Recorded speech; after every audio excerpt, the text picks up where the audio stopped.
আপনারা কি জানেন মদের বিধান, মদের হারাম হওয়ার বিধান একবারে আসে নাই। প্রথমে বলা হয়েছে মদে কিছু উপকারও আছে ক্ষতিও আছে, তবে উপকারের চেয়ে ক্ষতি বেশি। সাহাবারা সাবধান হয়ে গেল। এরপর বিধান নাজিল হলো তোমরা নামাজে যাওয়ার আগে মদ খেও না। 5 বেলা সাহাবারা আর মদের কাছেও যেতেন না, আরো সাবধান হয়ে গেল। সব শেষে মদ জুয়া এগুলো শয়তানের কাজ, এগুলো থেকে বিরত থাকো। সবাই মদ খাওয়া থেকে একেবারে বিরত রইল। মদের মটকা হাড়ি ভেঙে সবাই মদিনার রাস্তায় ঢেলে দিল। মদের পানিতে পুরো মদিনার অলি গলি সয়লাভ হয়ে গেল। বলেন সুবহানাল্লাহ। মদের হারাম হওয়ার বিধান এটা কি একবারে হয়েছে?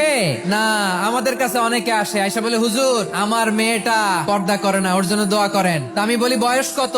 22। তো 22 বছর বয়স আগে কি করছেন? আগে পর্দা করাইছেন? না, করাই নাই। তো এখন তো আর হবে না, এখন তাকে আস্তে আস্তে বুঝান, মারে একটু মাথায় কাপড় দাও, একটু হিজাব করো। ওইটাতে অভ্যস্ত হয়ে গেলে এরপরে তাকে নেকাবের দিকে আপনি আহ্বান করেন। ওইটাতে অভ্যস্ত হয়ে গেলে হাত মোজা পা মোজা যদি করতে চায়, এইভাবে গ্রাজুয়ালি। একবারে ইসলামের সব মানুষ মানতে পারে না।